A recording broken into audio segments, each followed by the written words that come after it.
This weekend, wow, it is for everybody. I imagine this weekend was weird. It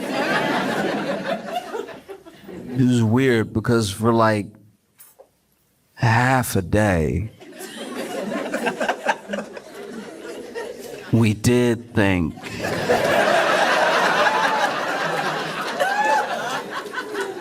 half a day.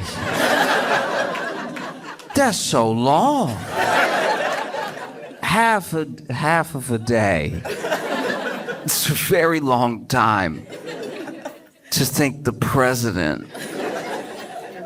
And then, we found out, oh, that wasn't the case. And they posted, the news reports came out. They were like, the president's been found golfing in Virginia. It's like, don't say found like that. Found. Like a lost singer. Found. It's insane. Just say he was golfing in Virginia. Found in Virginia? It makes it sound like the White House didn't know. I'm pretty sure they drove him. Found. 12 hours is too long to think somebody's dead.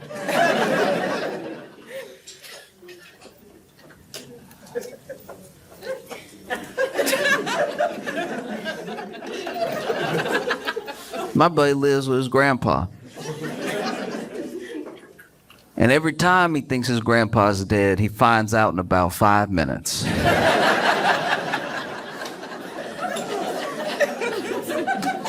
His granddad does that sleep you only do when you old.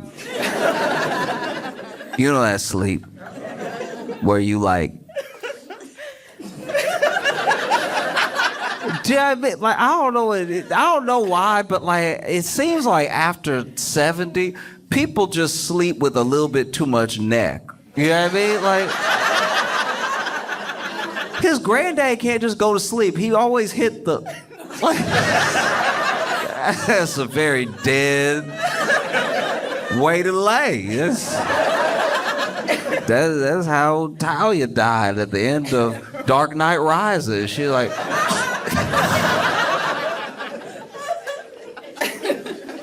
The neck crank is a surefire way for somebody to put a spoon in front of your nose to see if you're still kicking. He does it a lot, apparently, because his granddaddy sleeps pretty deep. And there's that whole thing about sleep being the cousin of death, and I think it's his granddaddy's half-brother, because not even a snore, not even a you know what I mean? He said he always thinks his grandpa gone when he take a nap because the way he falls asleep, which to be fair to my friend, this is I've never seen this in anyone else in my entire life. But he said his granddad will go take a nap. He'll announce it too. Like, I lay down. And then he goes to lay down, whether it's on the couch or it's in his room, and lays his head back.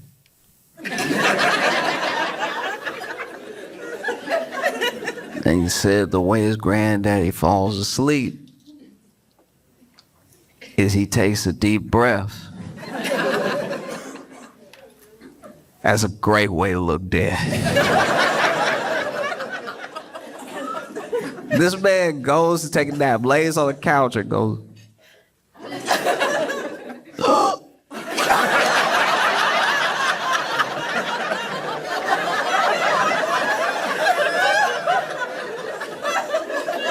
Now, to be fair to his granddaddy, every time he wakes up, he does finish the breath. Said his granddad never wake up peaceful.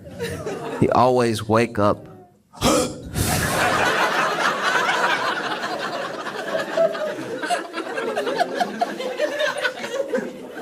But even then, he's never wondered if his granddaddy was gone for 12 hours.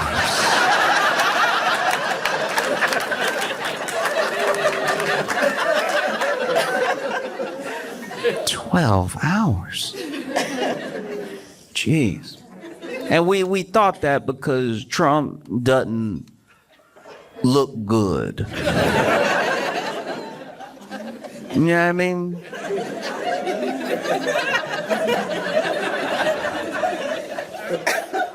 He just finally looked like he act like. You know what I mean?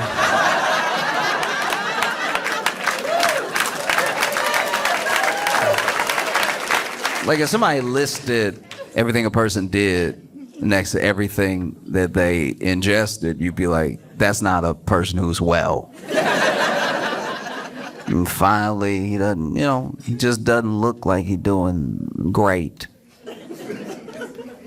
I didn't even know the term. He had some venous thing. Turns out that venous thing was his ankles. His ankles, I don't know if you've seen them. World leaders have seen them.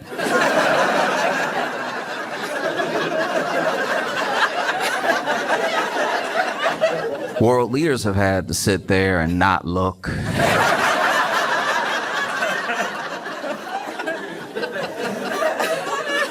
In case you're not familiar, look, Trump's ankles are...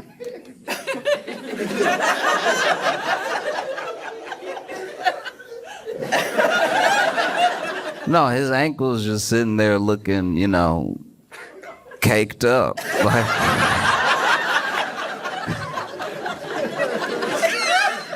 I mean, he got some thickums under those socks.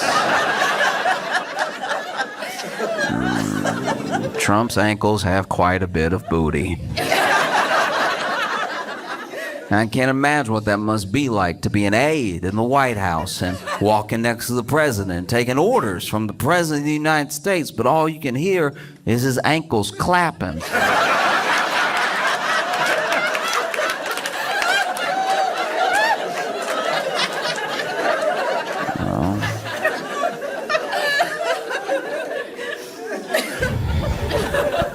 Yeah, it's tough. It's tough, it is. It's like his ankles and then his hand. That hand. His hand is black. Like Imagine being Donald Trump and turning black.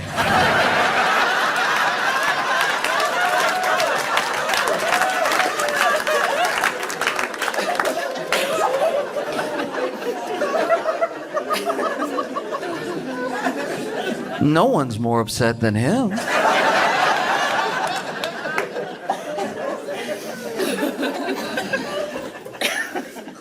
No, that's bad. That is tough. He's over here trying to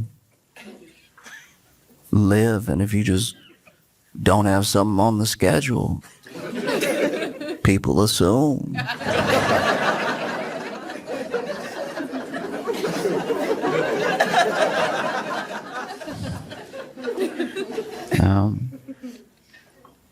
It's funny too because I go back and forth with friends. I have friends that are sort of across the political spectrum. I have these friends who, whether they tell me or not, I know that they voted for Trump. At least one of them, pretty sure, voted for him 3 times. Every time he could, he did. And so we'll go back and forth all the time. We'll mostly be arguing all the time. And we argue about a bunch of things that aren't Trump as well. Like sometimes we'll just argue about like whole social issues, whole different policies and everything. And maybe it's because I've known him longer than Trump has been president that I feel like having those arguments is to me, worth it. I don't ask anybody else to do everything that I'm doing, but I think that there is something to get to the bottom of, and it's what we are gonna do when he's gone. Do you know what I mean? Because I think that right now it's easy to put everything that's happening and how we feel about each other on one person, because it's sort of the catalyst for all this stuff. But the groundwork was being laid long before he ever became president. And so whenever he's gone, we're all gonna have to figure out a way to relate to each other. Because it's not as if all of the problems begin and end with him. He's just one of them.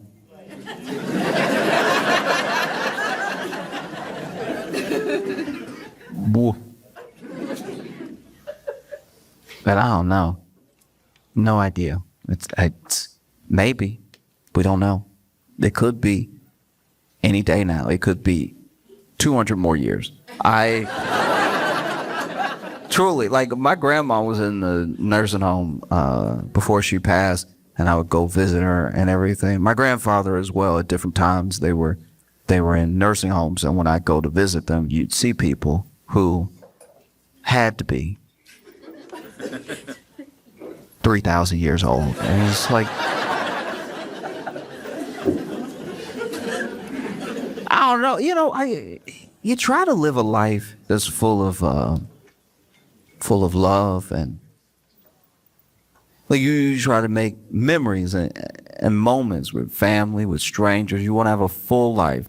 You want to have a life that you look back on and you're proud of the impact you had on people, And along the way, try to maybe, I don't know, eat right when you can, but enjoy yourselves, And drink sometimes, not too often. Maybe party a little bit when you're younger and wean off of it as you get older, but do your best to have a really impactful life, even if you never become whatever it is, like rich, famous, popular. You're someone who, by being in other people's lives, their lives are richer. And same way that trees in the forest have roots that overlap, your life impacts other people's lives. You create ripple effects and create positive change in the world. And hopefully by doing all the right things, you have a good, long life. Or you could be the devil and probably live way longer, like way longer. So many of those people in that nursing home were very mean. They were so mean. I was like, man, life must run off hate fuel. How are you this old and mad you're alive too? Be sitting there, nothing keeps you alive longer than sitting in a rocking chair and not rocking.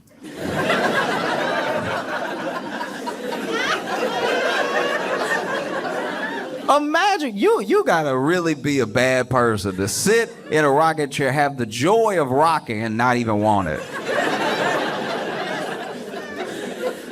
My friend said, he went through a similar thing. He would go to the nursing home, visit his grandparents and stuff, and he said that every day there was this old dude in a rocking chair, not rocking, sitting there, arms crossed in the chair.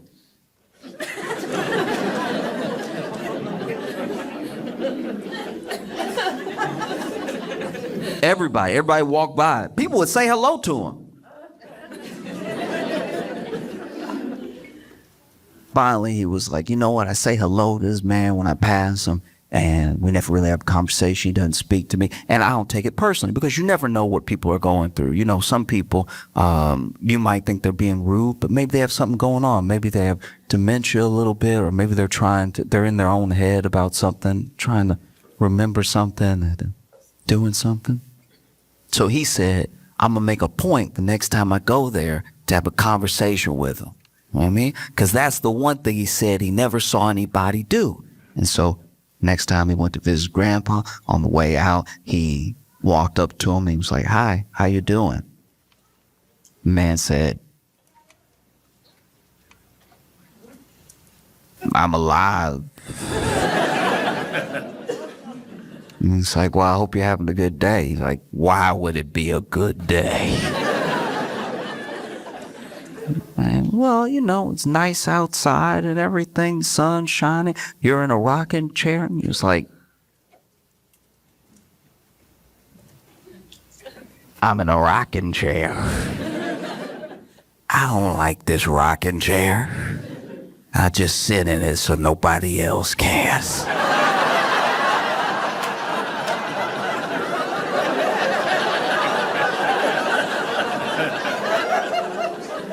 It's easy to put everything in the way that we are now and all narratives and all discourse on just one person.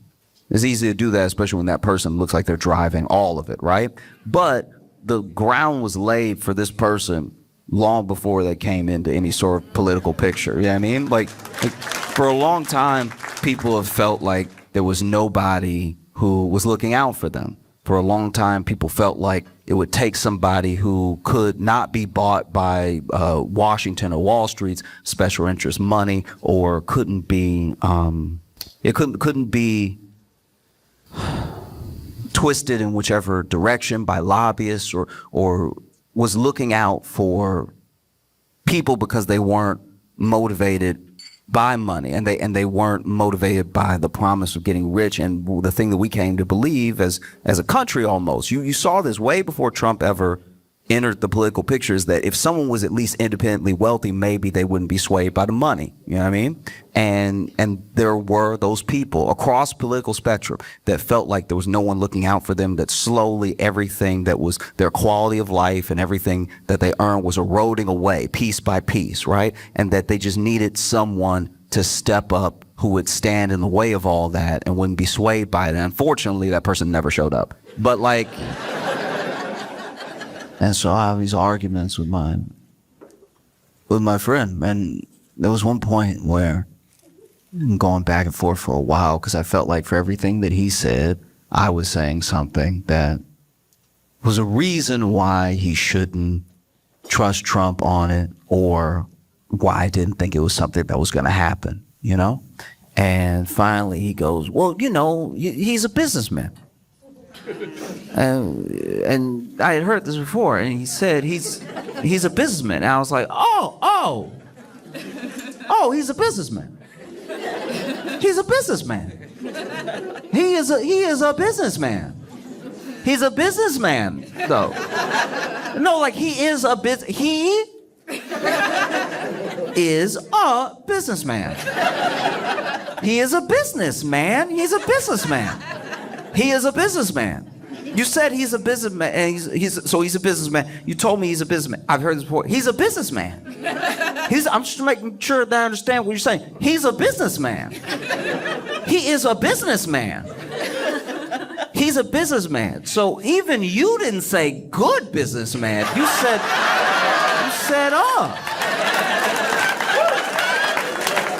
You said, as in he's one, as in, yes, he does business. It's a businessman. Yeah. He's a businessman. He is a businessman that bankrupted a casino. You know casinos. You know those things you don't generally leave money with. He bankrupted a casino. He's a businessman. He bankrupted a casino. A casino, though. He's a businessman. It's a businessman. Bankrupted a casino. And look, I'm not a businessman. And I don't own a casino. In fact, whenever I go to a casino, I don't even gamble. I just do the show. I've done some shows at casinos. And then, I do the show, and then I go back to my room. I leave. I don't know the ins and outs of running a casino. I hardly know what it's like to really, enjoy yourself at a casino, walking through and playing games and stuff. I've walked with other people as they've wanted to gamble and stuff like that. I've been like awkwardly standing there, but I don't know what it takes to run a casino. And maybe this casino, look, maybe I'm throwing this out there as an olive branch. One of many I'll extend. Maybe this casino, this one, maybe had those slot machines that really give you credit for how hard you pull them.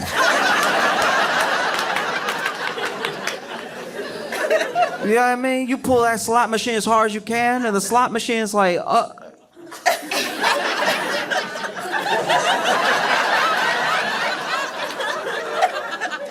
okay, Daddy.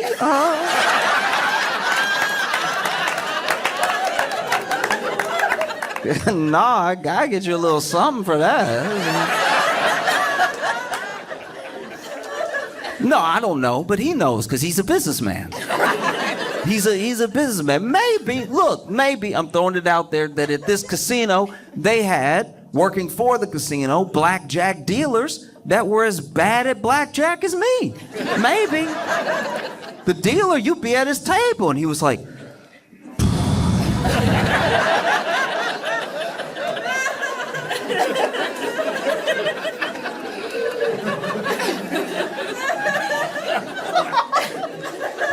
you said hit?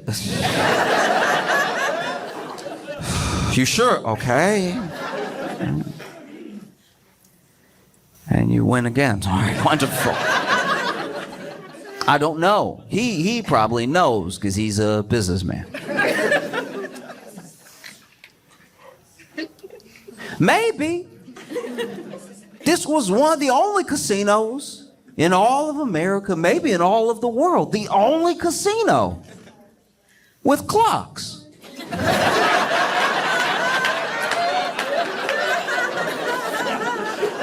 Who knows? Maybe just over the poker table was a clock, and people were like, 9 already? I should go home. I've been here for quite a while. I don't know, but I'm sure he knows because he's a businessman. He's a businessman. Bankrupted a casino. A businessman. And look, it's a casino. I can't think of a better... People come and drop off their money and leave. I can't think...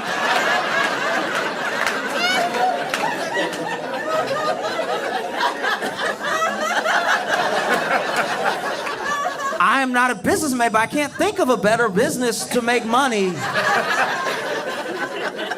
You can't even have casinos everywhere. But, you know, this is my thing.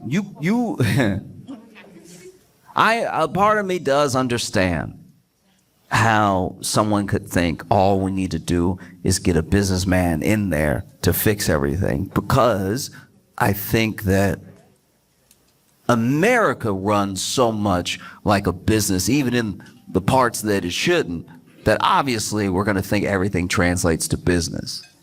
You know? Like I didn't, this was where I was naive, I'll tell you right now. I thought that even if there was no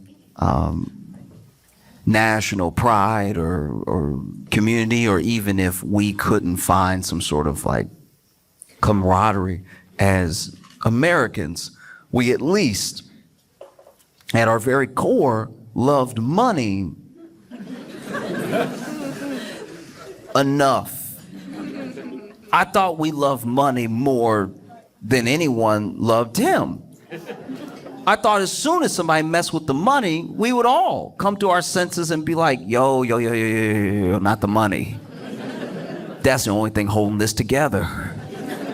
But then you see there are people whose lives have already been ruined because of his policies. You could lay all the blame at his feet, and they're like, I'll figure something else out.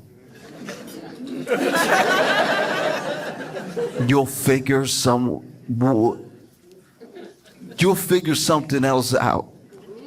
That's crazy. That's a crazy thing to say. Especially when, like, what? 12 months ago, you were screaming about eggs. And now your business is in shambles. And you're like, who can say? That felt insane. But also, I think that if you look at America as a business, it would make sense that you would want a businessman in there. But the thing is, you can't run the country the way you run a business.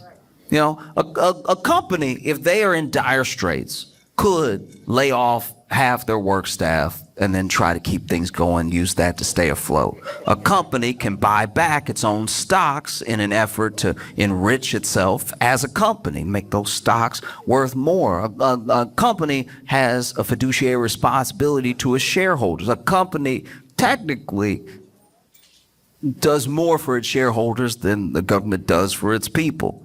And so I could see how people would be like, oh, we'd at least like to get that.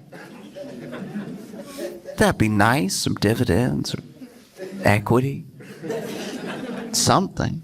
We'd at least like to feel solvent. No. But it just doesn't work that way. And I don't think it should. I think that a business now is very different than a business before. Like there's a thing that happened, and maybe it's only like my frame of reference because of age and everything, but I think that something happened in 2008 that we haven't recovered from still, which is that, like, for the first time ever, companies that truly screwed up beyond measure, like actually beyond measure, like they should have crashed everything. This is the type of stuff that you read in the textbook and then they, hung everybody. Like that's... We don't realize it, but that's the level of like nasty that it got in 2008. If you had, knocked off a couple 100 years and put it in France, there would have been a guillotine. You know what I mean?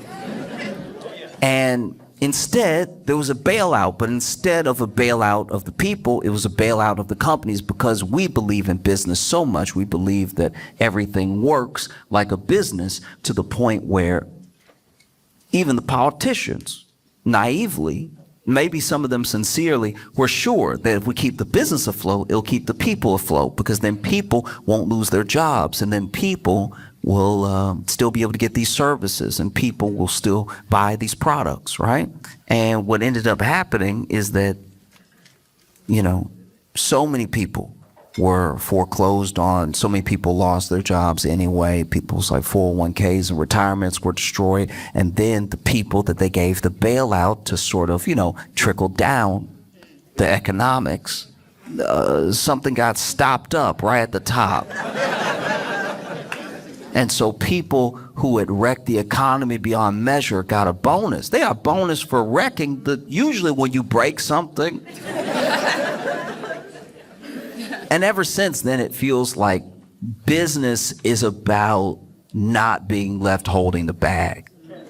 That's what real business seems to be now, is that you do everything you can to extract as much value as possible, and then you dip before everything comes crashing down, whether you dip because you sell the company or you dip because, you decide to shutter it after you've like fired everyone and ruined it as a service and everything. Basically private equity, right? So I believe he's a businessman. I do, because I'm sure, look, if we're talking business, to his credit, I'm sure that he was not worse off for bankrupting that casino. I'm sure it was the people that worked at the casino. I'm sure he stiffed some of the contractors who helped build the casino, but I'm sure that he found a way to leverage that debt, because he loves debt. He found a way to leverage that debt into his next venture, and then he started selling steaks or whatever. I don't know. Like, it was just, it's been a lot of products.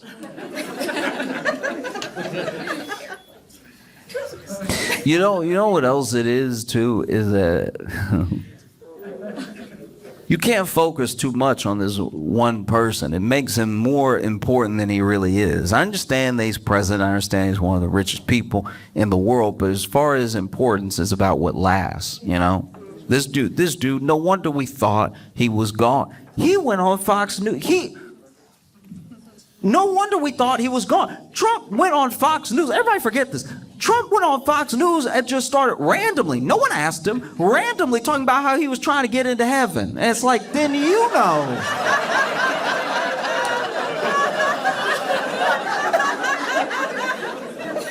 One thing my buddy's granddaddy never does is talk about the afterlife. Gets up, watches his shows, takes his naps, gets up and eats, and repeats. If he was pontificating on heaven, I think people would just start assuming that every nap really was the last nap. No. It's because, you know, a man's hand.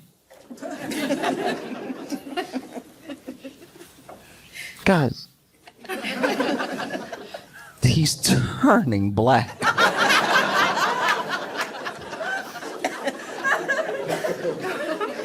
But I don't, look, I truly talk about Trump because he's in the news, but I don't really care about Trump. I care about people. What's going on with people? All of this is going to outlast this one person, you know? And even in California, you see in California, where there was one case, it seems contained and already treated and everything, but it is happening. One case of plague. You know plague.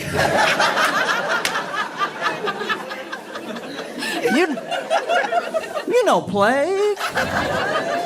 Plague. Some would ask which plague. Apparently, the.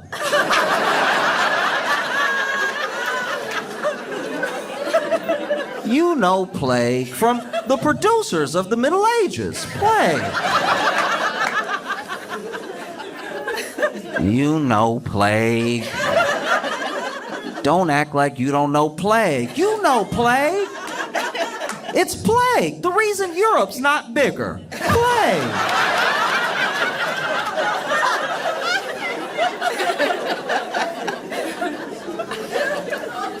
You know plague. And no matter how much you may hate Trump, you gotta admit, this is some pretty bad luck. He 2 for 2 on presidential terms and plagues. That's crazy. That was wild. Yeah, first one a fluke. The second one, how did a plague skip Biden's era? Like that's.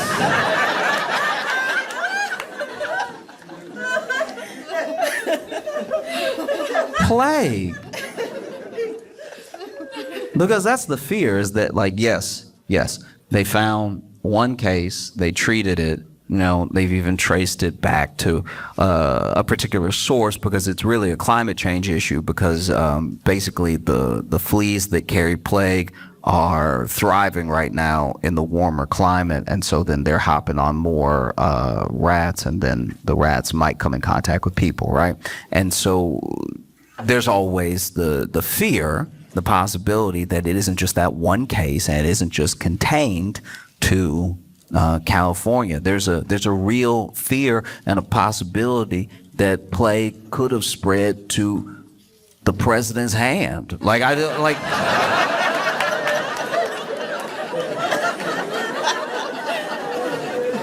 it's possible.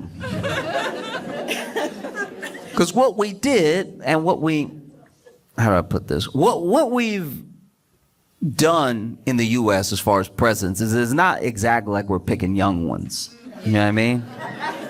Whatever you do, whatever that thing is, whether it's law, is military, or it's business, we seem to want you to have a wealth of experience in that field. Because there's going to be 3 branches of the government, and you may not be familiar with all of them, even if you're a career politician. You may not know how to like wade perfectly through all of them.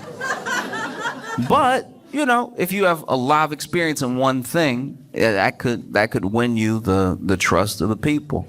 And we haven't had a young president in a long time. I mean, like, Kennedy was one, like, young ones, like a young guy being president.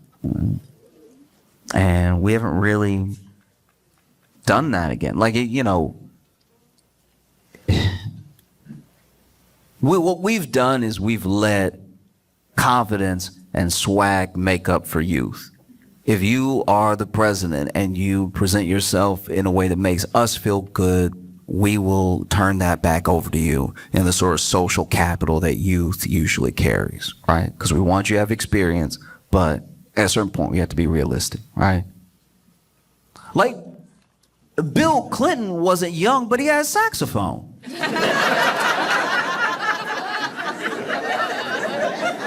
We had a saxophone, so we defended him. We were like, that shows lung capacity. Have you heard him play, though? And then you had George W. Bush. Look, George Bush wasn't young, but he...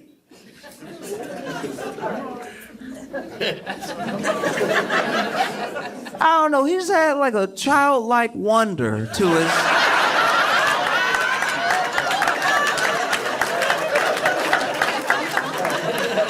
You could always tell when he was addressing the nation and he had also just learned a new word. Bush would be up there like, terror.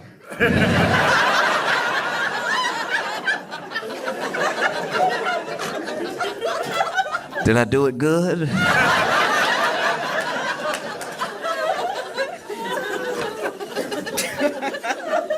And then you had Barack Obama. And Barack Obama was younger than some of the people who have been president, you know, before and since, but he wasn't a baby. You know what I mean? Like he wasn't incredibly young, but he had that exact thing I'm talking about. He had an energy that was like a mobilization behind him, and he had like some measure of charisma that made up for any youth he might have been lacking. You know, I remember when Barack Obama sang that Al Green. That was incredibly uncomfortable.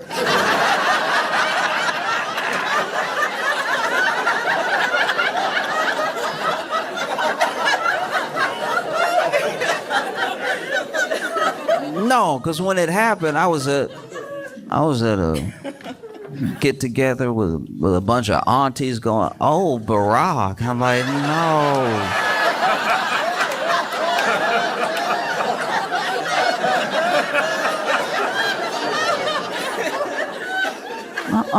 No, I'm trying to have my dinner right now. What you doing?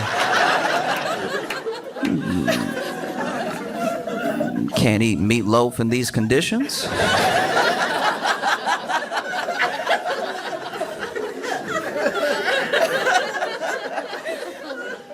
And then you went from Obama to Trump, and Trump had that energy. He had people behind him, and he came off youthful because he was like a schoolyard bully.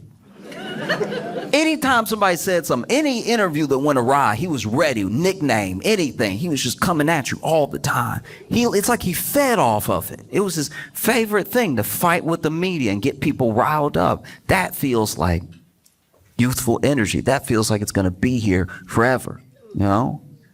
And then we went from Trump to Biden, who, to be fair, told us he was going to be old.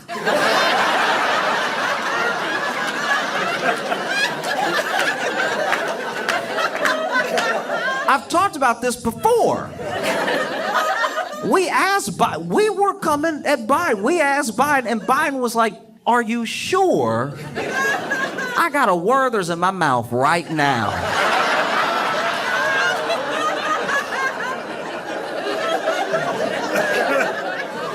I'll do it if you want me to do it, but my car does smell like potpourri, so.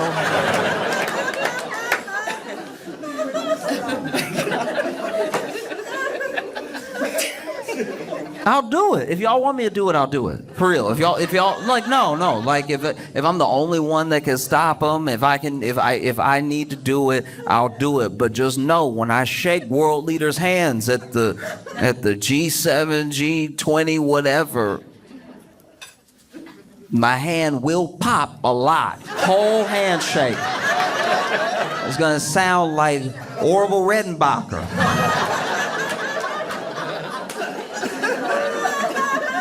But if y'all insist.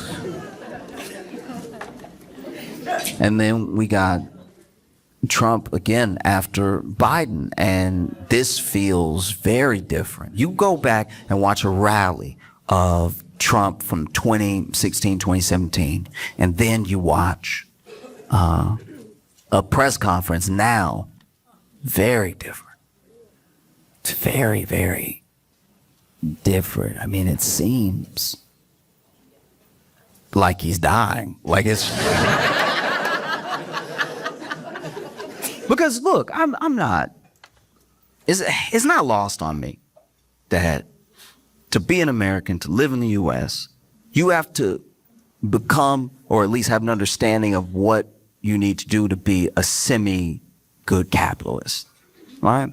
And there are people that ask the question, how can you fight for a more equitable world while you're living in a system that is corrupt? And I look at it the way I look at when I travel and I meet people who live in the country, but they don't speak the language, right? Like, your native language is compassion and charity. You weren't made specifically to speak the language of margin calls and derivatives, dividends and everything. That's a language you can learn to get by because you live here, but it's not a language you were born with. When your parents are raising you, or when you have fond memories of being a kid, they all come from things much deeper than money. And then as you get older, you clearly need money to get by. That's no crime. Like, you have to function as a society. So you learn how to move with money as best as possible, but you can get distracted. It can take you to a place that makes it hard to remember your humanity. You know what I mean? Like, some people look at anyone who has succeeded in business as someone who must have earned it, but that's not how all business works. You know what I mean? Like, if I own a house and I set it on fire and I run out of the house, am I a genius, or did I just have an insurance policy?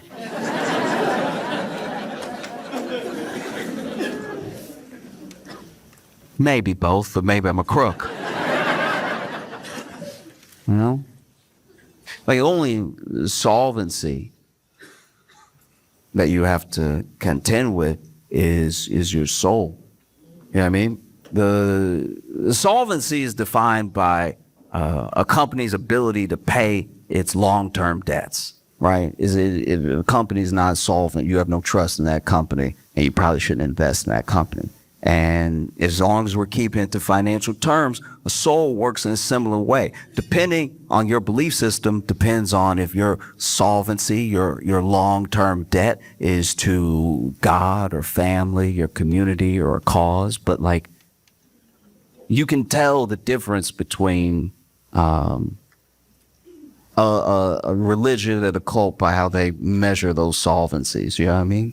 I'm not saying that every major religion doesn't have its blemishes. It has people, so it's going to have plenty of mistakes in its history. But, a religion that only speaks to what is deeper about you and what is in you and what happens outside of all of this is probably worth looking into, worth reading about. And anything that brings it all the way down to the material good is probably a cult. You know what I mean? Just because a cult usually wants your money. They start off pretty good. A cult usually starts off with, like, a great party or something, and then, like, I don't know, in about 3 weeks they're like, hey, how much do you make? Dividends work the same way. Dividends get paid out. Companies will pay dividends to their investors, and those dividends go to go to shareholders. They go to investors. And if you have ever been the beneficiary of someone's kindness or goodwill, then you have dividends to pay throughout your life, you know? And I don't know if that can be understood if you only understand business. You know? Country isn't a business. It just isn't. You know what I mean? Like,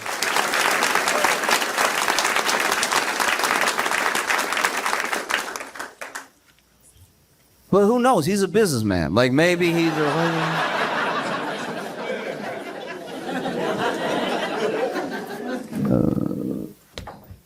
Trump is a businessman the way JFK Jr. was a pilot. You know what I mean?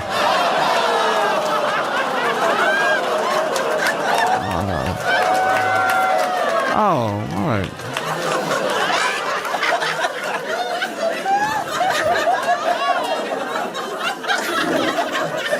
No, you should groan. You're on the plane.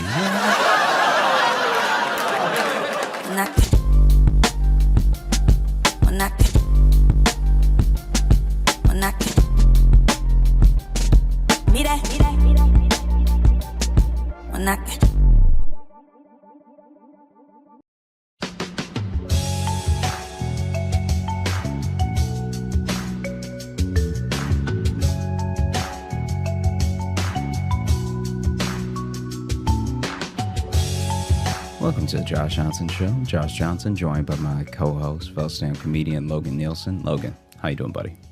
I'm doing all right, man. How are you? I'm good. I've had to go to the doctor a ton recently. Like a ton? Yeah, like a lot. Is it still for your injured booby? It's been my chest. It's been a couple of things, and it just has reminded me about other times and made me think about other times I've been to the doctor.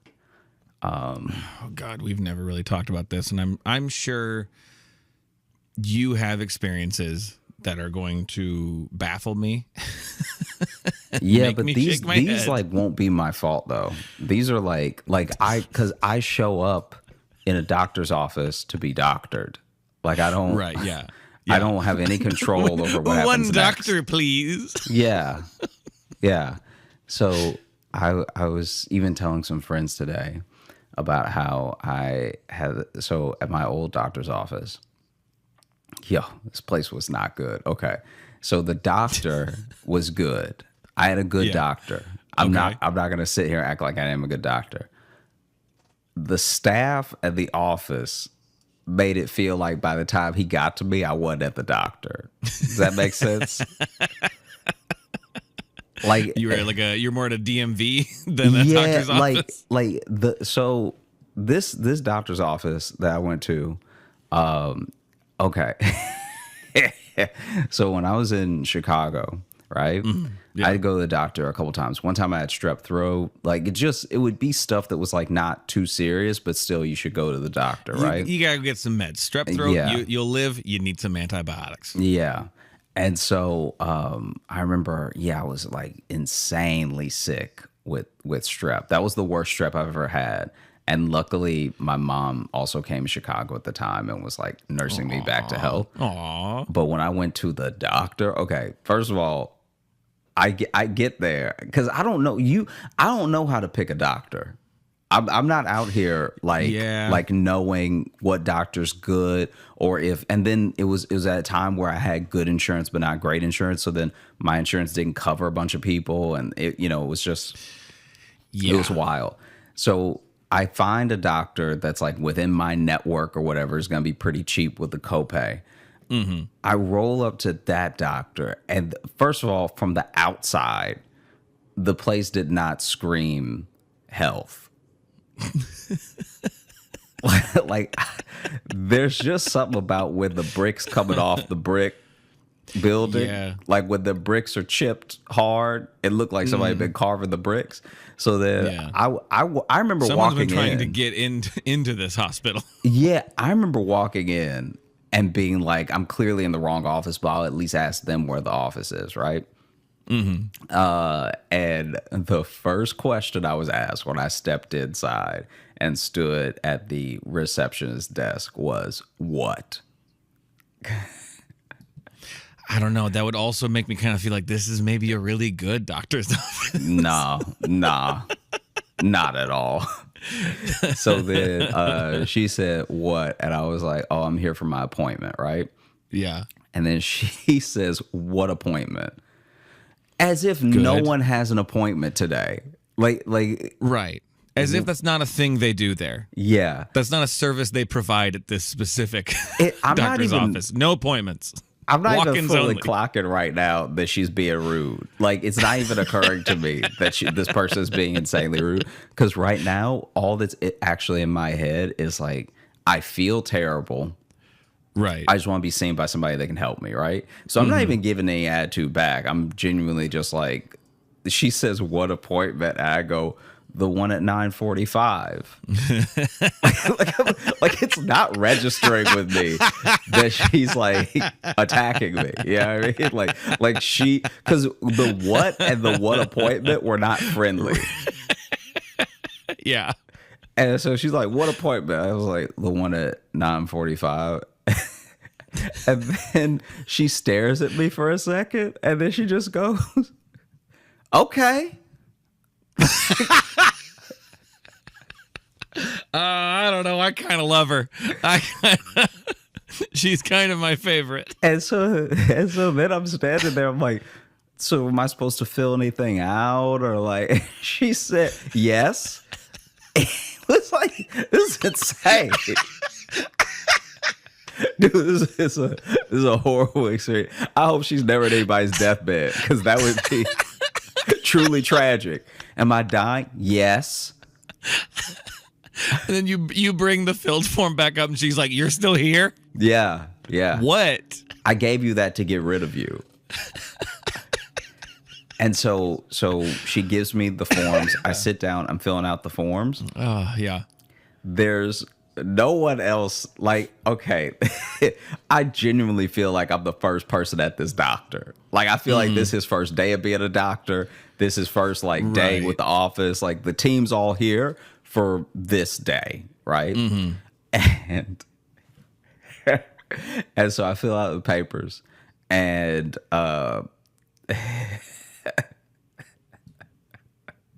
I fill out the papers, I give them back, and then she's like, "You can sit back down because it's gonna be a while." And not even in a way. I You also- meant 9:45 today? Yeah, exactly. Because I feel terrible, but I still haven't Right. fully clocked it of like just how terrible this person's being. And so Right. so then Because you just want to die. I So- feel horrible, So man. anyone can say anything to you in that state. Dude, And I'm you like, won't catch it till maybe a week later. I clearly didn't catch it until 7 years later, because we're just now talking about it. When you're sick enough, things don't register like that for you. So then, No, not at all. So then she tells me it's going to be a while, and I just, out of like desperation, I just ask her like, "Oh, because it's like 10 now," because it took me a while to get the forms. Like, she gave me the forms after a couple minutes. Then it took me some time to fill them out. So I was like, "It's 10," and then she was like, "I don't know what you want me to do about that." Yeah. I was like, geez, okay. All right. And then she tells me, she just offers it up as extra information. The doctor not here yet.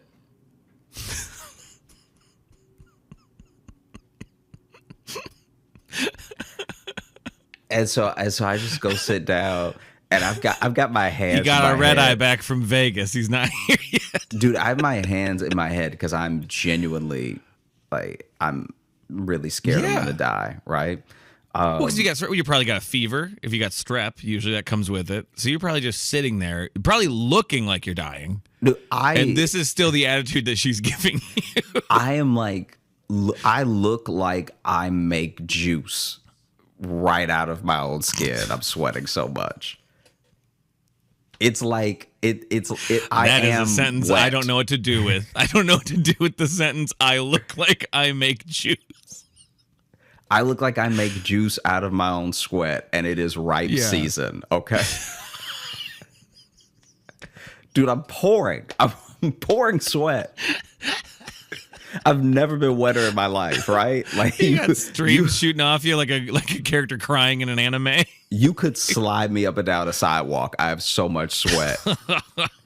And so I'm just sitting there feeling like horrible. I've got my head in my hands. I'm like kind of ready to cry, but I'm not there, right? And then this guy busts through the doors, like just bust in. Yeah.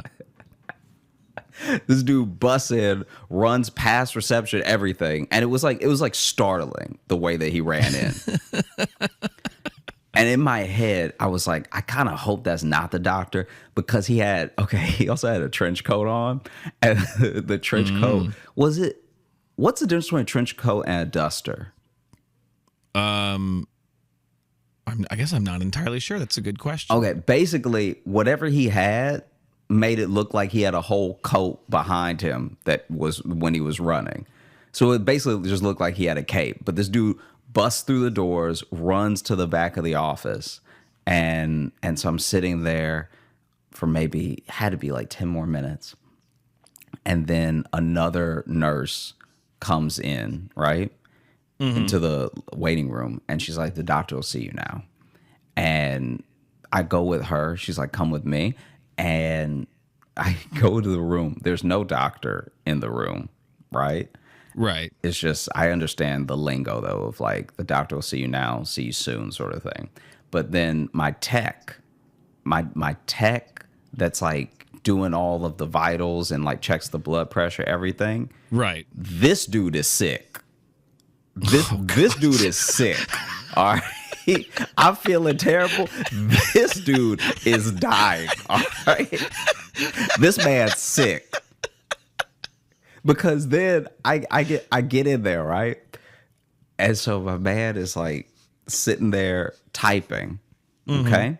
And he's typing at the keyboard, just like typing away, which anytime they're not asking me anything and I gave them the form and they're still typing, I don't know what that could be for. Because this is my first time at this doctor. So maybe he's starting a file for me, whatever, right? But as he's typing, every time he talks, this man can't stop coughing, right? Oh, God. And this dude coughing hard. Like he coughing from the bottom of his belly, okay? From the diaphragm. This dude. He has theater training. This dude is coughing, okay? So he's asking me like questions I've already filled out on the form. Yeah. Which I'm trying to not get upset, because sometimes that happens and it's so aggravating. Because why did I fill out this form for like 7 pages of this thing as a new patient? And so, he's asking me my birth date again, stuff like that. And some of it he's just confirming. So he must be typing it in. Right. And so he's like, birthday, 3-6. Oh! Like the coughs are so long. This dude coughing forever. And then and to the point where I ask him, I'm like, hey, are you all right? Do you need me to get you something? Yeah, like are you okay? Because I understand there must be such a dilemma with calling in sick when you work at a doctor's office. When you work at sick? Yeah, when you work at sick, and you're like, you work at sick. I'm too sick to be at sick today. Oh, really? Oh, did you get sick from working where the sick lives? Oh, yeah. Okay. Oh, sure. Take the day. So then I can understand my man's inclination to have to come in. Right. Yeah. Because it's like, what are you going to do? Yeah, exactly. And so he's coughing hard, and like it, honestly, the first time I ever thought about droplets was not COVID. The first time I thought about droplets was this moment, because this man just infected the whole keyboard that he's on, because he's coughing so quickly, he's not covering his mouth. Okay. So my man is just like, good. That's a quality you want in a healthcare provider. He's like, so your weight is 100 and Oh no, God, just take me. Like the coughs are punches to his stomach. That's Oh, what it sounds God. like. And then he finally has one coughing fit that lasts for a while. like it was to the point where I was like, do I really need to be in here for this? Because he turned his head to cough and did not stop coughing for what it had to be like 2 full minutes. And 2 minutes is not a Yeah. long time, but when you're coughing, like I thought this dude was dying in front of me. No, if it's coughing, 2 minutes is a day. Yeah. Like that's a long time. That's a long time to have no control of your body. And so then this dude rolls up way too close to me and is like, let me let me get your blood pressure. Good Lord. I was like, all right, like I'm reluctantly putting my arm out, right? You're trying to lean away as far as Yeah. you can. Yeah. I'm like leaning away from him as he's like, and this is the worst part. This is like, clearly they don't have all the resources because you know how there's even those cuff machines at like Walgreens, or at least there used to be those cuff machines check your blood pressure. Right. This dude this is an old school from the 1800s. Like he put a stethoscope on my pulse and then just wrapped it real hard. I thought maybe we'd have the thing around it and he has to like blow it up manually. No. Ah! This dude wrapped It's just a floaty. Yeah, he put a wrap around my arm and wrapped it over and over again too. Like he get me ready for just to- drugs. Yeah. And then it's just listening. And then he got his watch and he's just like,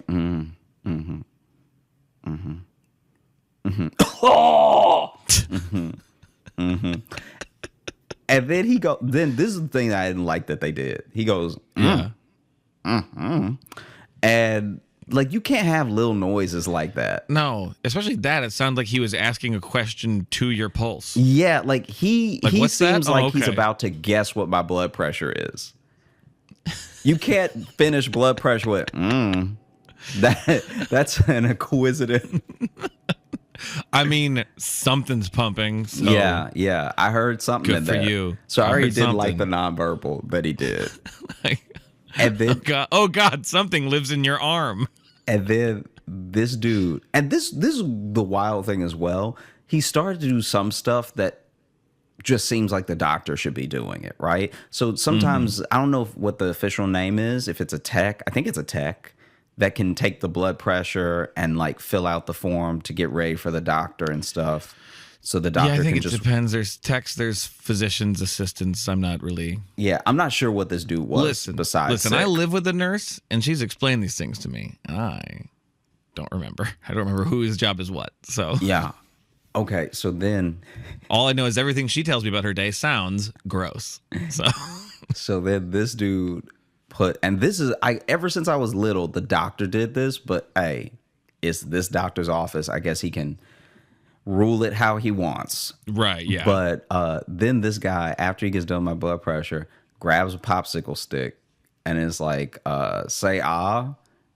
And I'm like, this man gonna cough in my mouth.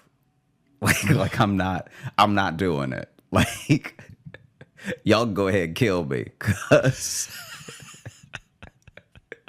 Cause clearly you gonna get me one way or the other. Like yeah. like this dude literally said, say ah. Ugh. And so I'm like, I'm good. Let me I'll wait. Yeah. I literally told him, I was like, I'll wait. And he's like, what? I was like, no, I'll wait. I'll get you next week with the ah. Yeah, I'll wait for the next.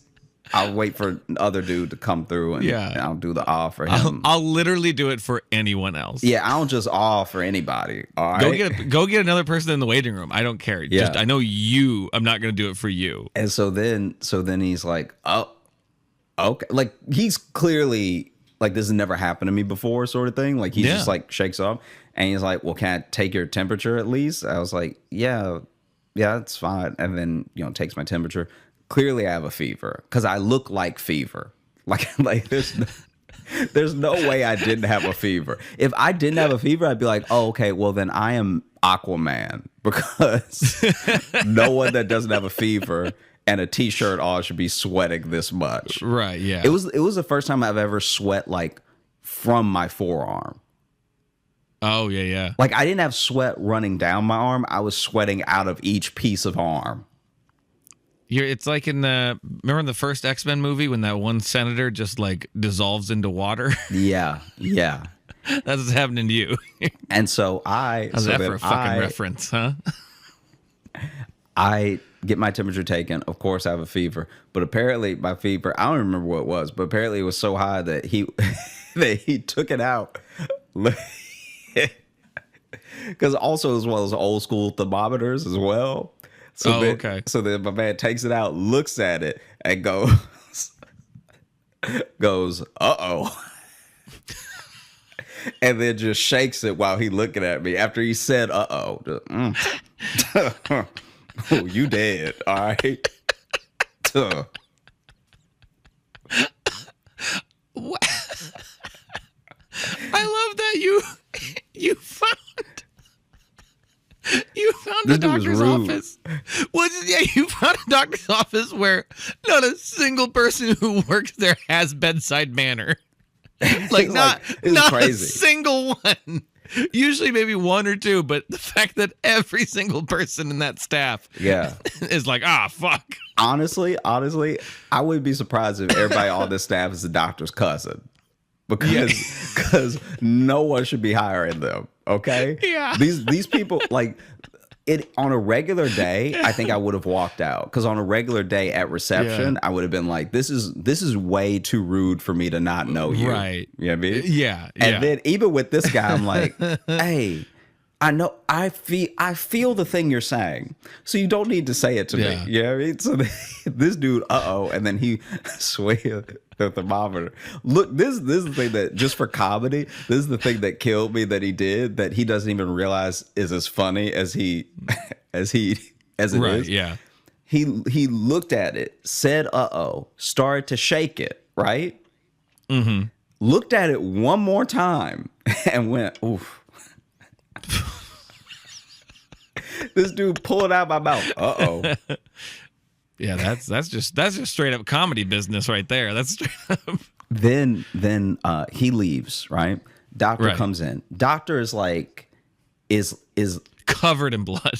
It'd be so funny. Doctor, like I thought. He runs an out of breath sleeve torn. That doctor, like I thought, runs in was the guy in the trench coat. Okay. Right. And then he immediately walks down and sits at his desk, which is where the tech was typed. Like, in my head, I'm like, do I warn him that he about to get infected? Because, like, that dude coughed all over this stuff. Yeah. We start talking, and he's like, tell me how you're feeling and everything. And honestly, the actual doctor was like a good doctor. Like, like legitimately, he's like a good, we talked it out. He told me some of the things it could be. He prescribed some antibiotics and like gave. Well, good. He was a good doctor. He's clearly a good guy because he gave his cousin Dave a job after the auto body shop closed. So yeah. And it's as I'm walking out that I go back to the reception desk. I'm like, so because also you have to remember, I'm in Chicago. I'm very young at the time, and I've only been to the doctor a couple times without my parents, Right. Like I don't think in all the time I was in college, I went to the college nurse a couple times. But I don't think I ever went to a doctor the entire 4 years that I was in college. I could be wrong, but I don't remember going to a doctor. So outside of being in high school and being like at the doctor with my mom when my mom would set my checkup, and then being in college where you could go to the college nurse. Right. But like I would also, you're so young when you're in college too, you just let stuff roll off of you. Yeah, or into your 30s too. Sure.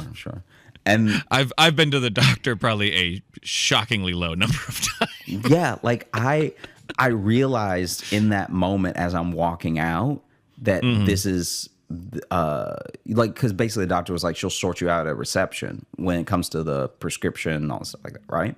Yeah. Like where to pick it up, I mean. So then I get up to the front desk and I'm realizing that this is one of, if not the first times that I'm settling all this on my own at the tail end of it, Yeah. And so I walk up and I think I have my insurance card with me. I was like super prepared because I just didn't know what would happen if you weren't. Like I didn't know if they would like, like You when brought your passport. like like when you can't, that old trope from sitcoms where you can't pay for dinner, so they make you wash dishes in the back. Yeah. A part of me was like, if you don't have your insurance card, maybe they just take the health back that they gave you.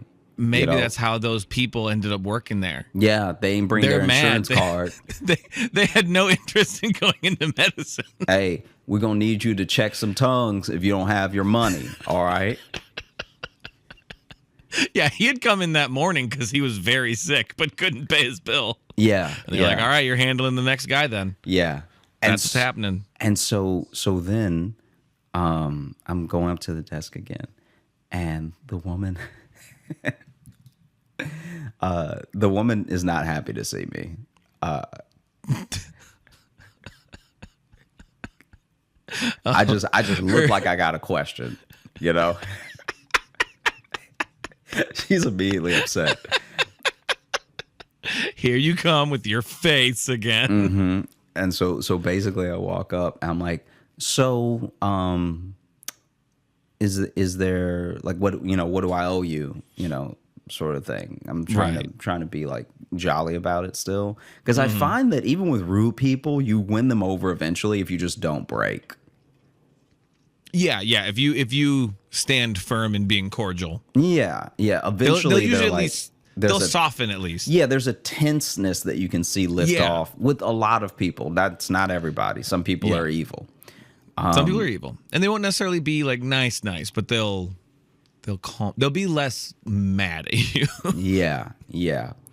And so then I asked, like, what do I owe you? And she was like, I don't know.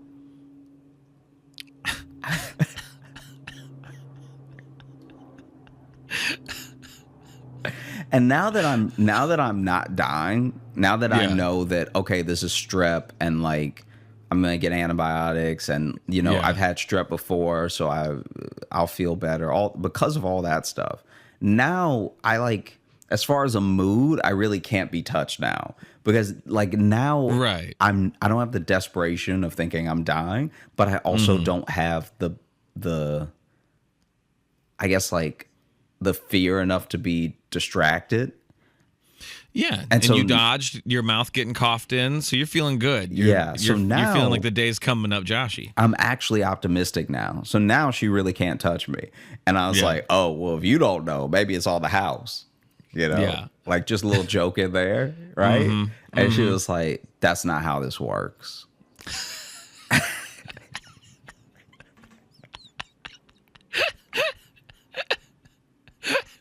It gets to a point where you just want to be like, ma'am, what is your job here? Yeah. Why are you here at all?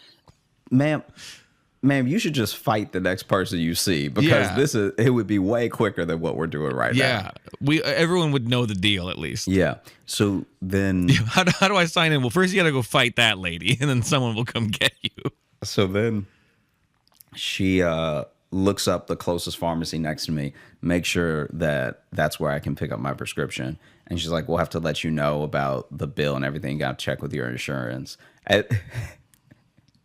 This is like a thing that I found funny. I don't even know if they're like allowed to ask this, but this is like her last thing as I'm walking out, right? Like this is like her last jab, okay?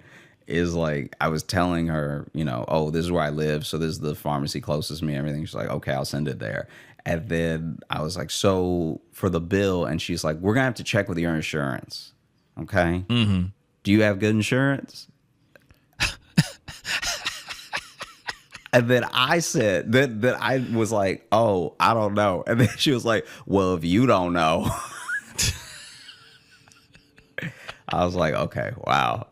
Was this like an ex-girlfriend of yours and you didn't recognize her? Like, it was crazy, man. It was like so mad at you. It was one of those things where I was almost like, I hope she doesn't have the power, and I don't think she does, but I hope she doesn't have the power to poison my drugs. Like, Right. But yeah, no, it was a busted. And then also the waiting room in this doctor's office had too many lights out.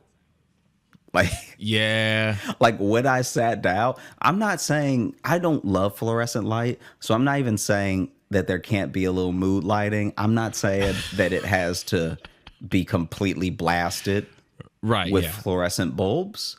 Yeah. All I am saying is that if you're going to have them, have all of them, just as an option. Yeah. Because there Yeah. were some that were clearly out. Right. Because Like- there's having some lights turned off, but then there's noticing when lights don't work. Yeah. And if no one's got the time to change a bulb, Yeah. they're going to be pretty willy-nilly with that needle. Jeez. Just saying. Yeah. Just saying. Oh, no, but it was terrible. Luckily, I healed up. That's good. Yeah. That's good. I mean, the emotional scars never healed, but the strep went away. Yeah, the strep went away. but the receptionist left a mark on your insides. I did actually forget about them for a long time, so I guess it did kind of heal. I forgot it happened, but yeah. No, I've been going to the doctor a lot. You know, Yeah. So I'm just over here doing my best, trying to stay healthy and everything. Right. Yeah. What do you, I mean, not to get into your medical history, but like how often you go into the doctor? You just there quite a bit? I mean, I haven't even been keeping track, but I feel like at least I could be wrong about this because LA broke it up quite a bit because I didn't obviously go to the doctor when I was in that's LA. true. That's true. Yeah. But before I went to LA, and since I've been back from LA, which has not been long, I think I've been. It's starting to feel like once a week. Jeez. Yeah. And it's like sometimes it's a checkup on the last thing and sometimes it's a different thing. Like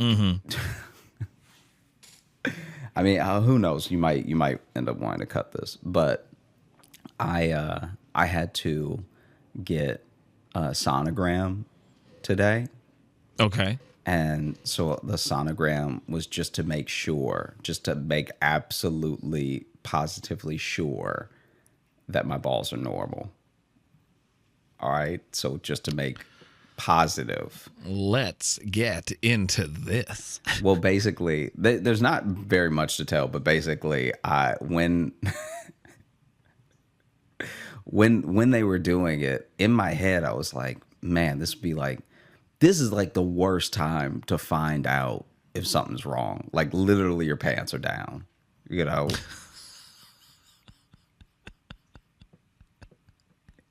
You'd hope they'd let you get yourself right before they drop the bomb. Yeah. And I'm like, and I'm They're just gonna look down at your balls and be like, yeah, those are busted.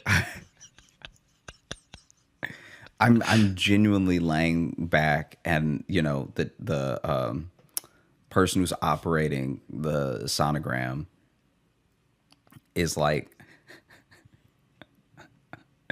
I'm so tense because I'm trying to be still. Because when I had to have my MRI, they were like really stressing, hey, you have to be completely still. Yeah, Or we have to restart. And I didn't know if the sonogram was the same. So I'm trying to like be so still that I'm tense in the face. Like I can feel my face tensing up because I'm like, don't move, you idiot. Like just be still. Don't wiggle your balls. And it's to the point where I'm like so tense that the person stops and they're like, Are you okay? Like, are you all right? Because are you in pain? Because your whole face is clenched. And I was like, oh yeah, I'm good. I'm all right. I was just like trying to be still for you and everything. Yeah. I'm trying to help you. And she was like, you don't have to be that still. Like it's fine. Like I moved the thing, so I'm so Right. then the first half of it, I'm just like, it's like for basically the first half of the entire thing, I was like rigid still, So, just yeah. clenched up, and then Right. I relaxed a bit.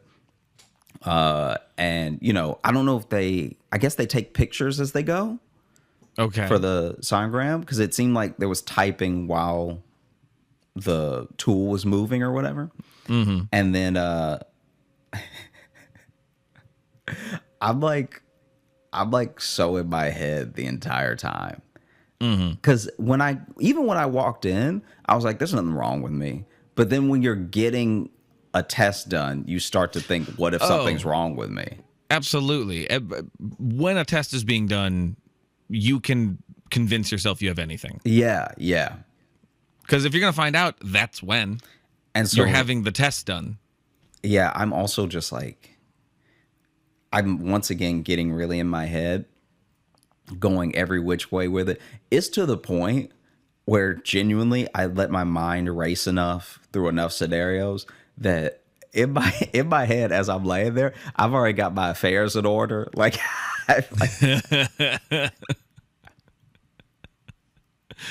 I'm like thinking about my funeral, like just like, oh man, I think a lot of people wouldn't make it, because like, who does destination funerals, Hey, I'd fly out, man. But then also it's like, I am gonna say it's a show though. So, I mean, I'm gonna need you to put in the will that I do a eulogy so I can say it's work and I can write off the flight. yeah. But these are the things I was thinking about, because in my head I was like, all right, look, I'm not actually from New York, so I don't think I Right. want to be buried here. If I'm buried, then I don't think, like, I would maybe want Chicago, but I'd be taking up space, and there are people who were like born in Chicago. I don't want to take that from them. But then it would have to be like a Louisiana funeral, which is then like, who's gonna fly to my hometown where the airport is only taking in like 4 flights a day, and then you have to make at least one connection, if not 2, to get there, all for a funeral of a guy that was like nice, but like, I don't know. And then Wow, really middling review for yourself there. well, no, I just mean, like, when you think of a big funeral, you have to have Right. impacted lots of people's lives in a way that's Or just be from a big dumb Catholic family like me. I guess so, but like, I'll pull in numbers you have to have impacted for sure. Yeah. so many people that you, what's the best way to put this? It's like, even if you impacted like 10,000 people, all 10,000 aren't coming, right? Because there's a flight involved, and Right. because of the day of the week. So I'm like, am I gonna be that guy? Am I gonna have a weekend funeral? Am I gonna mess up people's weekend? Or should I just have a Monday funeral? Because this is the thing, if you have a Monday funeral, people already sad it's Monday. Yeah. So let's just true. get it and you Yeah. in the same. But then I was like, I don't want to make a Monday worse. So what if I did a Tuesday? Because now, somebody had to go in Monday, but now they might get a whole day off coming to see Right, me. right. So I'm doing a last solid for the people that love me. Yeah. And honestly, by the time I'm like midways deep into this scenario of like what I'll do, and like I gotta make sure that everybody's taken care of and everything. By the time I do that stuff, the tech is once again like, are you in pain? Because you're making faces again. And I realized I was like making faces for every scenario of like, it can't be a like I'm like I'm squinting, like I can't get buried in Louisiana. Hey man, you good? You look like you're planning your own funeral. Yeah.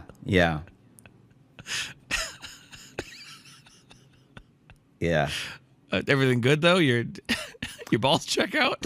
No, this is the worst part. So then after all that, Oh shit. she gets done, and she's like, okay, like you just have to really check your nonverbals when you work in medicine, because I don't know if these okays are like what she's looking at on the screen, or just her day because it's early. Like That's it's her job too. Yeah. So if you're at your job, you're a little more like, okay, Yeah. let's look. Yeah. And so then I'm like, she's like, you're good to go. And, you know, I put my clothes back on and everything. And I was like, should I throw this? Because they give you a whole setup for it. And I was like, should I throw this away? And she's like, no, you're good to go. You're good to go. And then she goes and sits back down at the computer that she was on for the sonogram. And then she's like, just typing away. And I grabbed the door handle. And as I'm about to walk out, I'm like, hey, I was just wondering, you know, because, you know, I was here the whole time and everything. Do I look like normal, or like, is anything bad or anything? And she was like, I really can't comment. I'm not the radiologist. So. Yeah. And I was like, fair enough. So to answer your question, I still don't know yet. Oh, okay. Yeah. So hopefully this won't be some sad foreshadowing. No. I think I'm all right. That would be wild to get a sorry about your balls, King.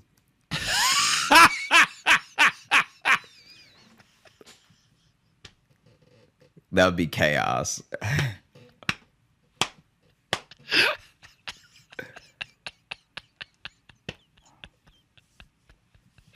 That would be horrible. Yeah, that wouldn't be good. That wouldn't be good. Yeah. Oh man.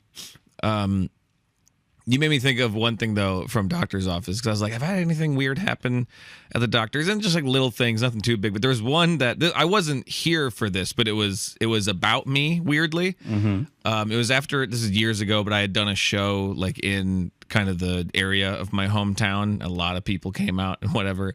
And a friend had texted me, a former student actually had texted me and said that there was two old people talking about my show in the lobby, and just one of them just said, I'll never pay money to see him again. And I was like, damn, okay. What a brutal review from an old man waiting in a doctor's office. That's what's on his mind, is how little he liked my set. That is truly wild. Isn't that awful? Isn't that fucking awful? That like that's one of those things that is actually like out of a sitcom. Because when you think about it, it would be like if for whatever reason your friend knew two grave diggers and they were digging graves on like a Monday, and they were talking about the show, and he was like, made me wish I was here. Like, just, it's one of those things where you're like, wait, why would they? When he just texted me out of the blue, I'm like, thanks. Why would you tell me this? Yeah. Cool. No, people truly have no idea what they should and shouldn't tell you sometimes. Absolutely. Yeah. You know?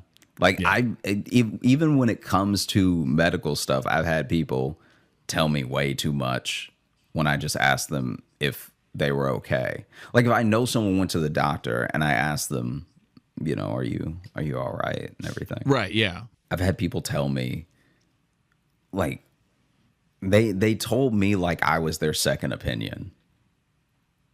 Yeah. They went into so much depth that by the end I was like, I think sound like you have it. All right. Like, I don't know what to tell you. I'm not a doctor, but you sat up here telling me all that stuff. So I would eat better. Yeah. Like, I had a doctor start telling me what meds his wife was on. And I'm like, I don't feel like you should be telling me any of this. Yeah. Yeah, people really let the doctor-patient privilege slip way more than attorney-client privilege. Yeah. But especially, I don't know if it goes the other way, though. Like, what him telling me a meds his wife's on, like, I'm not beholden to any doctor-patient confidentiality. No, but that's what I'm saying. It's like, lawyers are very aware at all times, like, oh, if I tell this person about this thing, I could lose my job. And I feel like even I have friends who became doctors, and they'll tell me stories where I'm like, oof, I don't know if I should know this part. Yeah. That doctor did end up losing his license to prescribe medicine. So that does all check out, I think. My favorite. One second. Oh, I think we froze for a second there. Yeah. I see it. that was genuinely a computer thing because my entire computer freaked out. So that was not. Oh, okay. I think that was not just a connection thing. Well, we've also been having connection lags because we actually had someone from like the internet company in the area show up the other day and just say that like some of the main lines, not even on our house, but some like the main like fiber wire or whatever has been partially eaten by squirrels. So Yeah. Iowa internet, baby. I hope they were electrocuted. I hope so. Oh, God. One of my favorites was this doctor that my friend goes to that's ancient. Like this dude's been a doctor since like bloodletting. Like He was a doctor so long ago, he was also the barber. yeah. This dude was a doctor when they had those little crow's masks they would wear during the plague. This dude he's his doctor, but he also has an arch nemesis.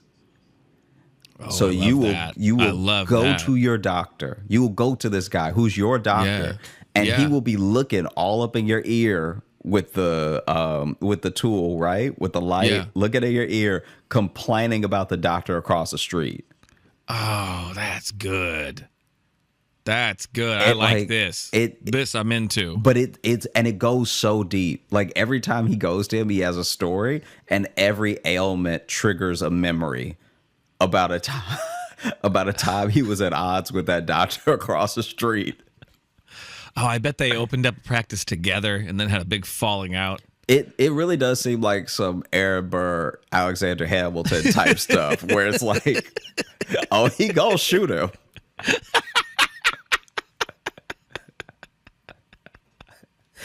Oh, I like that. I like rival anything across the street is always just very fun, no matter what, because it's always petty. It's always just so petty. Yeah. Any businesses that are across the streets and their rivals, but doctors is even better. This dude because hates they him. shouldn't be. It's like when you're trying to examine someone and be I guess a comforting ear for any ailments. You can't be fired up and pissed off about the outside. Yeah.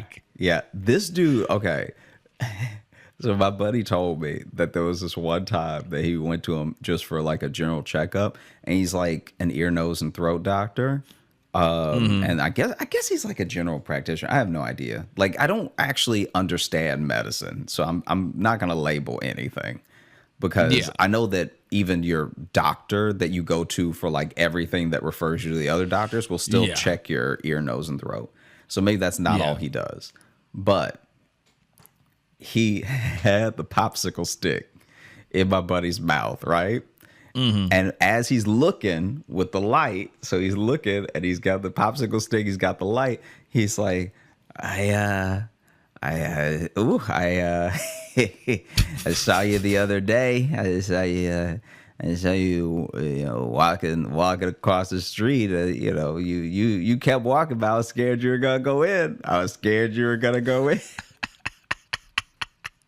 And he said, when he said I was scared you're gonna go in, apparently he put the popsicle stick a little further down his throat. Just remember, your life's in my hand. He's like, I was scared you're gonna go in. I was like, is he gonna do? No, but you kept walking. You're a good boy. You kept walking. But I do know how to alter lab results. Just putting that out there. Putting that out there. Yeah, it's truly wild. And he apparently, that guy across the street had some like altercation at a conference. So it it runs deep. Like because he'll be seeing that dude, because I guess that's the same type of doctor. And so he'll be seeing that dude at local conferences. And apparently they had words one time that was not that long ago, because they both old as hell, right? And that's what I really love to see is old men fight. That's one of life's joys is when you can watch two old men fight. Yeah, one of the first things we talked about on this show was your joy of old men fighting. And especially if it's two old doctors, because that means they're going to know what they broke. Yeah, they come out with scalpels ready to have a Like, Jets versus Sharks knife fight. as soon as they land, they know what's hurt. Yep.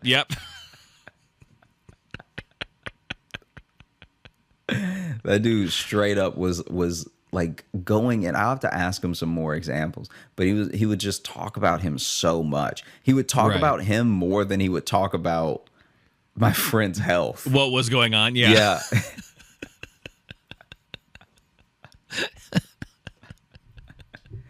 Yes, my focus as a practitioner is vengeance. Yeah. This dude said to him, this doesn't even make any sense because he's an adult, so he wasn't even going to get one. But he was like, there's some type of lollipop that he swears he was giving out to kids first, and then that guy saw him giving out those lollipops, so that he started buying those lollipops. And just the one-upmanship of, essentially, it's like if a Dunkin' Donuts was across from a Starbucks and they just had beef about, like, oh, Right. that's our tactic, that's our sale, that's our coffee, Yeah. whatever. Yeah. That's what it feels like with the doctor. I don't even know if the That's other doctor great. has a problem with him. Yeah, it'd be great if that other doctor like doesn't remember him. He's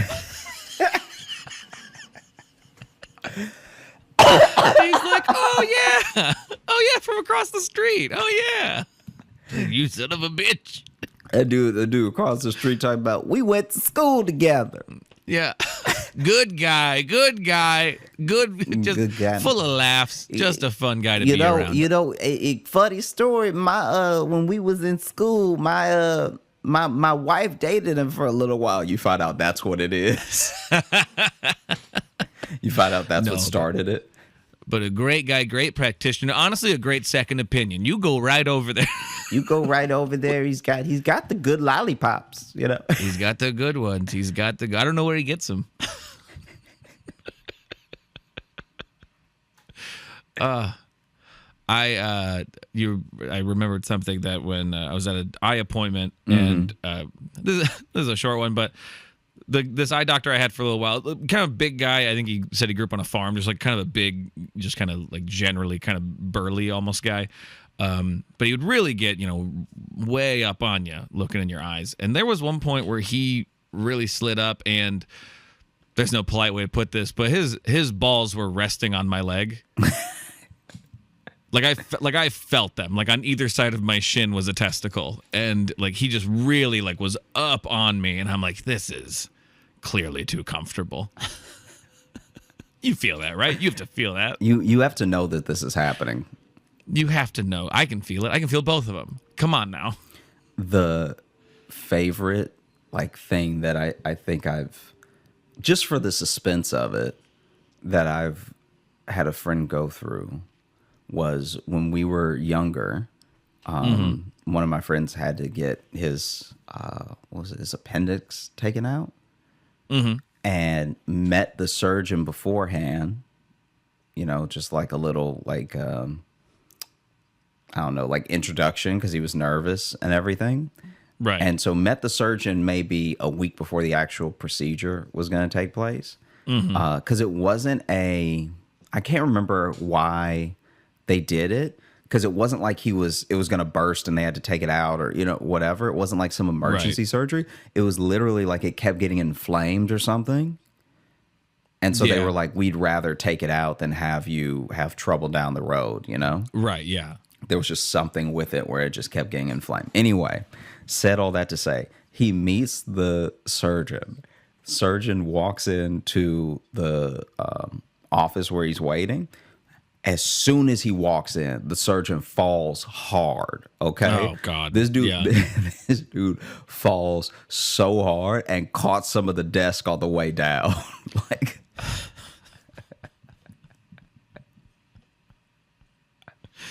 And so he gets up. And he's holding his nose, trying to act like nothing happened, trying to act like, oh, sorry about that, But I'm pretty sure this dude broke his nose. Oh, froze. Oh, there we go. Squirrels. I'm pretty sure this dude broke his nose, right? Oh no. And so he gets up holding his nose, but trying to continue the conversation like he's not in pain, okay? and then goes to sit down, almost misses the chair on the way to sit down. Sits down, is talking it out with him, talking about what they're gonna do, holding his nose the whole time. So now he's like, you don't have to worry. The recovery time isn't that long. Like, hand in nose the whole time, right? Bro, just come back. Then, just go and come back. And then he thinks it's gonna be like a halfway decent idea, whatever, right? To show him like it's not the real thing, because that would have been insane, but it's like an animated cartoon of like what happens, right? So it's not crude at all. It's not like something that's like it's like to put him at ease, I guess. I don't know. But anyway, he has 2 remotes and he cannot figure out which remote is gonna like make the TV play the video. Guy. And if my buddy was nervous before surgery, that kid went into surgery like, I'm gonna die because this is the clumsiest man I've ever seen. This dude broke his nose when we met. My life is in his very clumsy hands. Yeah, that's... At the very least, you're getting a little bit of his nose blood in you. That was crazy. And then, obviously he had the surgery and he's fine. But like leading up to it, because he was telling us, he was like, I'm very nervous. And we were like, oh, I've heard of other kids. And he's like, you don't understand. And then he told us a story. And I was like, ooh, yeah, you might want to. You might just want to have a lawyer on retainer because you're going to be maimed. Yeah, to be a clumsy and then to not even be able to properly put on the cartoon. Yeah, that's not good. That's not good. You're going home with a watch in your abdomen at the least. At the least. Man, my right side feels so heavy. Just keep feeling this little like tick going. Come on. Yeah. Oof. Little rhythm inside me. I don't know. Yeah, every time I lay on my side, I feel like I'm really sinking into the bed. I do have real quick the difference between a duster and a trench coat. All right, hit us. Because I looked it up. It actually gave me a nice little chart, weirdly. But basically, dusters are longer. They tend to go down longer. Trench coats tend to go to like just below the knee. Duster's longer. Duster coat is usually lightweight, full-length coat without buttons. Trench coat is long, loose, double-breasted coat with a belt.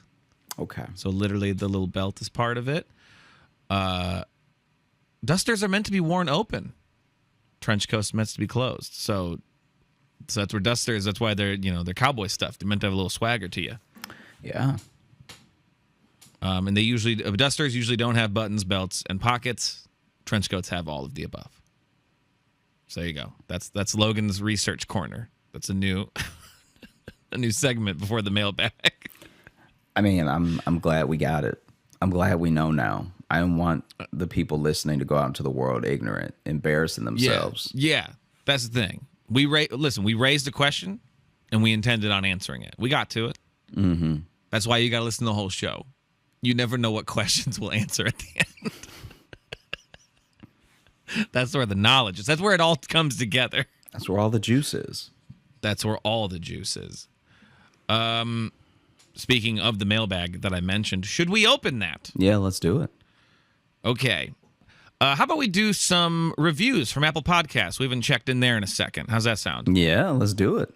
Okay. This first one here, this is bear in mind, this is a 5-star review from Apple Podcasts. This is from username Nastius, which I love.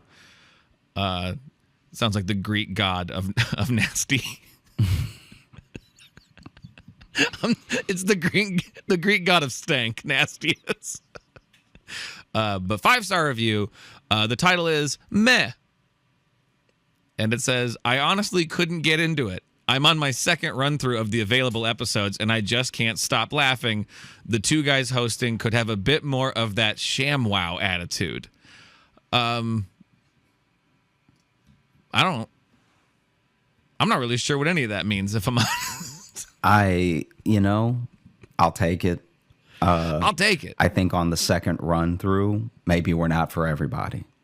Maybe not. I think if you listen to all of it and then you listen to all of it again, that's the only way to find out if we're really your people. Now, how do we harness some more of that ShamWow energy? What do you think is missing from the show that's not ShamWow enough? I think cocaine. You think cocaine? Yeah. You think just... I think cocaine changes the vibe of any show. Yeah. Okay. 2023. That's the year we do it on cocaine. See what changes. Let's see what's next. This one here is from Fuvdtvh. The title is hilarious, and it just says, the stories. My God, the stories are priceless. Josh is such a great storyteller, and Logan's laughter is contagious. So hilarious. 5 stars. Thank you for that one. This is from Still Ginger, and the title is The Best Bromance, Hands Down. Josh, would you say we have a bromance? Would you say that? Would you say that on record? What did the reviewer say? Okay, he'll answer off mic. Their dynamic is everything. This is one of my comfort shows and helps me to wind down before bed, as well as from panic attacks. They're so ridiculous and lovely, and they're very similar to my friends, if I'm honest. It feels very personable, which I think is the charm. Thank you for that, and I'm glad we help. Yeah, me too. If I have panic attacks, I know they suck. I'm glad we can help bring you down from them. And then this one here, this is from Tiger Food, and the title is Listen to Them All. It says, first of all, I'm very thankful to have found this podcast after listening to Josh's stand-up for years, parentheses, although still crossing my fingers to see a show in person. Check our websites. But Josh's stand-up for years to find Logan. Logan is my later life me, and Josh seems to live the life I used to lead. Okay. I'm the old one. Yin and Yang Gang. Oh, I like that. I found myself spellbound and laughing with you every step of the way. Looking forward to getting on that Patreon and giving more of that support. Thank you so much for that review, Tiger Food, and thank you to everyone. Yeah, thank you, Tiger Food. Thank you, there. everybody, for real. This is it's just great to know people are enjoying the show because we've been doing it for a while now, and the fact that I don't know, it's just nice that you can put something out there, and then even if it's later, people can find it and really love it. I think that's where, because we have a good group of kind of day ones and diehards who we've gotten to know a little bit, but it's fun when you get reviews like that from people who are finding it now and reaching out, and it means the world to us. So thank you. Thanks so much for listening to the Josh Johnson Show. We had a great time recording. I hope you had a great time listening. If you are looking to catch up with us on any of the socials, you can find me at Josh Johnson Comedy on TikTok, Instagram, and YouTube, where we're going to be posting clips of the show. I'm also on Twitter at Josh Johnson. And if you still use Facebook, it's Josh J Comedy. But if you're looking for Logan, you can follow me on Instagram at Logan M. Nielsen. And if you want to get in the mailbag, like some of those people there's 2 ways to do it. You can either email us, joshjohnsonshow@gmail.com, or you can leave us a 5-star review on Apple Podcasts there, because not only do we appreciate it and we love reading them, it actually helps our visibility on the platform. So we greatly appreciate it. And one of those reviews mentioned our Patreon, patreon.com/Josh Johnson Show. We have a bunch of bonus stuff there. We have bonus podcasts. We have bonus video stuff. We have live show replays. And also we have some live shows coming up that the two of us are on next week, actually, right? As this comes out, we'll be in Sacramento. Mm-hmm. That's next week, right? The 6th through the 8th. 6th through the 8th. Sacramento Punchline, and then at the end of the month, we are going to be in Richmond, Virginia together. I'm sure you have stuff in between that. Do you want to pitch that, or just go to your website? No, go to the website. You can get the tickets in the show link under this, or the link in my bio on any of the socials. Yeah. And we put all of our Linktree stuff in the episode bios too, so that will take you to all the stuff we have, whether it's albums or podcasts or whatever. Have a great rest of the week into the weekend, everybody, for real. And get your checkup, We want everybody to be good out here. You gotta go get checked up. And if you work at a doctor's office, just be a little nice. I mean, I think that everywhere I've been except that one place was very good. That's true. That's true. So, all right, hey, mostly everyone out there, you're doing great. Couple of you, boo. Yeah. Really one lady, because that dude couldn't help he's sick. You know what I mean? That's just on her.